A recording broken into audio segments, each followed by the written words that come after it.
Escatología básica por el Dr. Charles C. Riley, sección 13, lo que ha de venir. Capítulo 81, el pacto de Dios con Abraham. 1. La importancia escatológica de este pacto. La interpretación del pacto abrahámico es una línea divisoria entre el premilenialismo y el amilenialismo. La cuestión central concierne a su cumplimiento.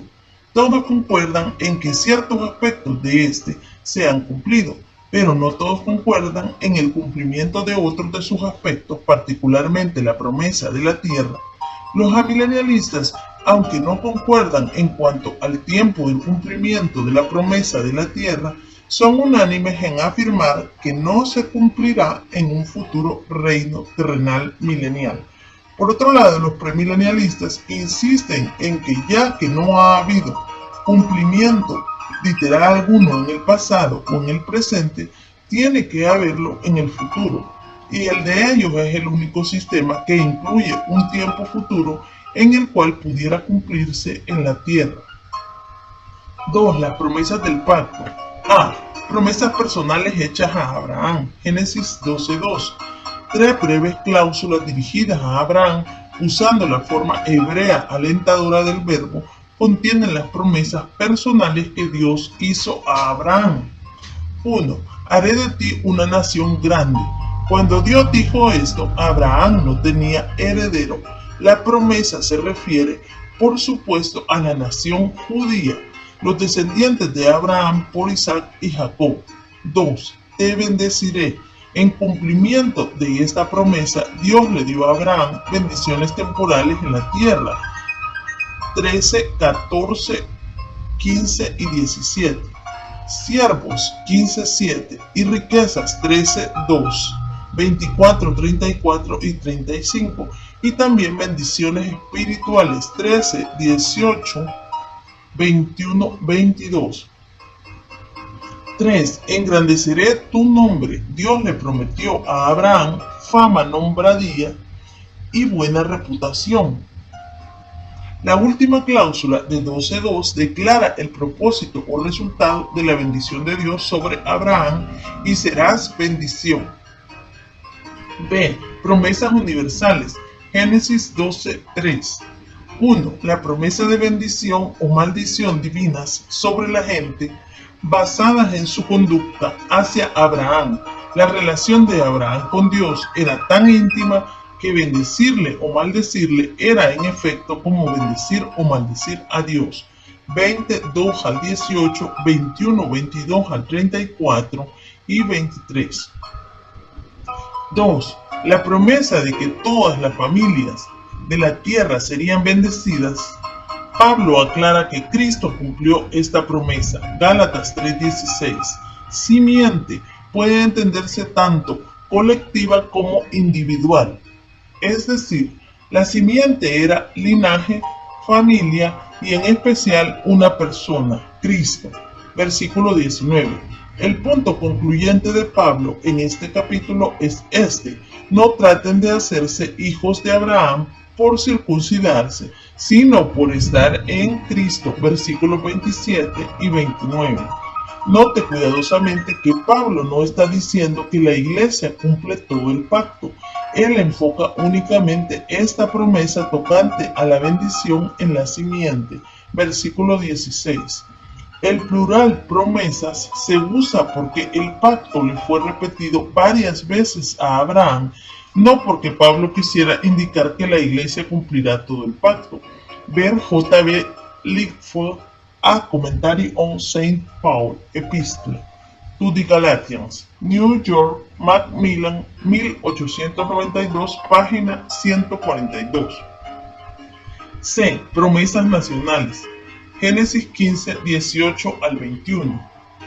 1. La promesa de que Abraham llegaría a ser padre de una gran nación era a la vez personal y nacional. Abraham ciertamente tuvo un heredero milagrosamente mediante Sara, 21:2. 2. La promesa a esa nación de una tierra específica como heredad, ver Génesis 12:7, 13:15 y 17, 15:7 y 8 y 18 17:8, 24:7, 26:3, 28:13 y 14, 35:12, 48:4, 50:24, Génesis 17:1 al 3, enfatiza que la tierra había de ser una posesión perpetua. Y 15:18 describe los límites como desde el río de Egipto hasta el Éufrates. Persiste el debate acerca de la identidad del río de Egipto.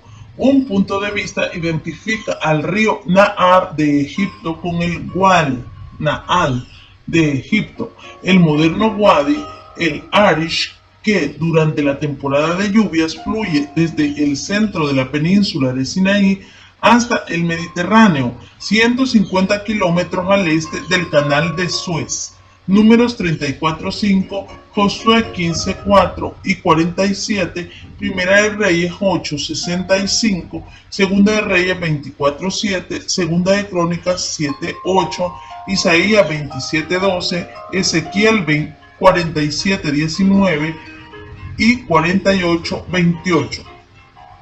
Este es el punto de vista de Walter C. Kaiser Jr., The Promised Land, a Biblical Historical View, Biblioteca Sacra, 138 N6, página 311. El otro punto de vista identifica al río de Egipto con el Nilo, específicamente su canal oriental. La palabra Nahar, usada en Génesis 15:18, siempre se refiere a un río que fluye continuamente, lo cual correspondería al Nilo y no a Wadi el Arish. Este es el punto de vista de Bruce K.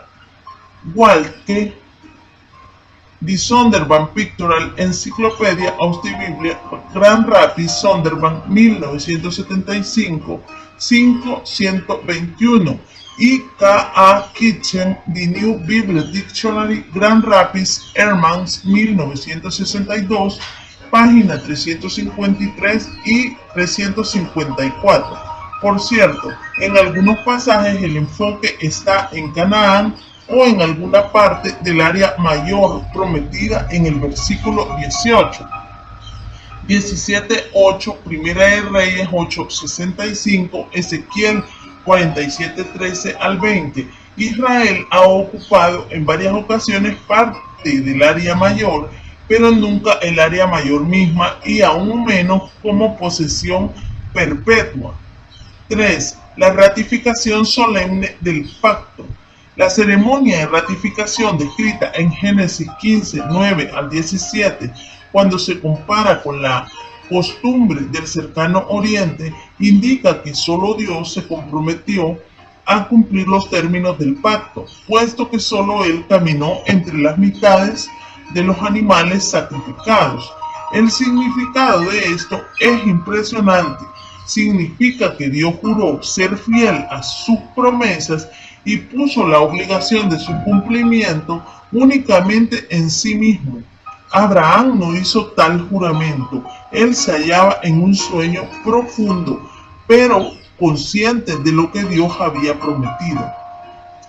Véase Cleon L. Rogers Jr., The Covenant with Abraham and its Historical Settings, Biblioteca Sacra, 127, 241 a 56. Claramente el pacto abrahámico no se condicionó a nada que Abraham hiciera o dejara de hacer. En cumplimiento en todas sus partes dependía solo de lo que Dios hiciera. 4. Las alegadas condiciones en el pacto. La incondicionalidad del pacto abrahámico aporta un respaldo importante al premilenialismo, ya que la promesa de la tierra requiere un tiempo futuro, el milenio, en el cual se haya de cumplir. Por lo tanto, los amilenialistas alegan que había en efecto condiciones adheridas al cumplimiento del pacto que impiden que éste se vea como incondicional. A. Génesis 12:1.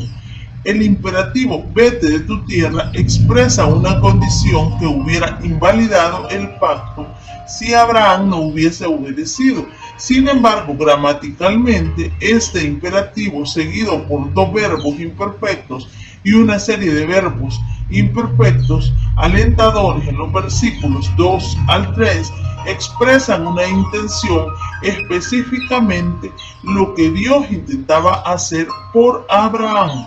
Otros ejemplos de este uso se encuentran en 30:18 y 45:18. B. Génesis 12:2. La frase serás bendición es vista por algunos como condición para el cumplimiento del pacto. Sin embargo, gramaticalmente esto expresa una consecuencia que se espera que ocurra con certeza o una intención. La gramática hebrea de Génesis Cowley cita este pasaje como ejemplo de una intención. Oxford at the Clarendon Press, 1898, página 325. C. Génesis 17:1. Algunos entienden el anda delante de mí como condición para el cumplimiento del pacto. Sin embargo, la gramática es la misma que en 12:1 y expresa intención. D. Génesis 22:16 al 18 y 26:5. Puesto que el pacto ha sido firmemente ratificado varias veces antes de estos eventos, sería incongruente ver estos pasajes como condiciones impuestas después de las claras afirmaciones de incondicionalidad. Más bien, en estos casos, Dios reconoció el mérito de Abraham al recordarles a él y a sus descendientes que la fe y la obediencia eran necesarias para participar en los beneficios de las promesas incondicionales del pacto. Walter C. Kaiser Jr. Toward en Old Testament Theology, Grand Rapids, Sonderban, 1978, páginas 93 y 94. 4. Puntos de vista concernientes al cumplimiento del pacto. A. El punto de vista amilenial. El amilenialismo enseña que todas las provisiones del pacto se han cumplido, incluyendo la promesa de la tierra. Esto se hace por espiritualizar la promesa de la tierra de modo que la iglesia la cumpla, o por verla cumplida en la historia pasada de Israel. Uno de tales supuestos cumplimientos ocurrió en los días de Josué. En Josué 21, 43 al 45, leemos que Dios le dice a Josué que él ahora había cumplido las promesas hechas a Israel al darles la tierra que les prometió a sus padres. Por supuesto, ellos no poseyeron la tierra de Canaán para siempre, ni tampoco la habían conquistado toda en este tiempo. Pero echando a un lado aquellas consideraciones, Dios sí declaró que lo que había ocurrido era un cumplimiento del pacto. ¿Cómo podría ser esto?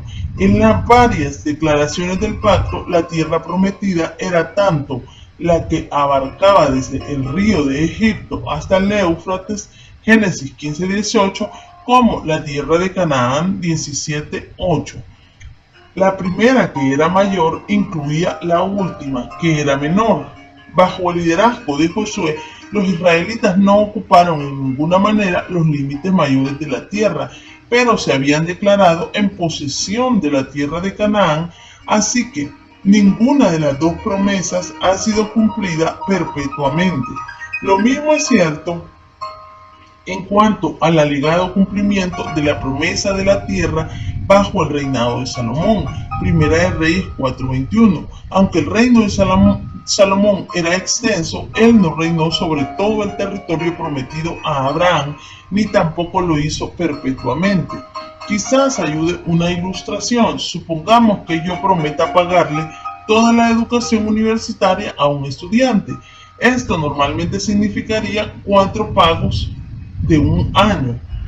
Al final del primer año, yo pudiera decir que cumplí mi promesa y aún pudiera decir, como en Génesis 26:5, porque ha sacado calificaciones muy buenas, siento satisfacción en pagar la cuota de enseñanza del próximo año.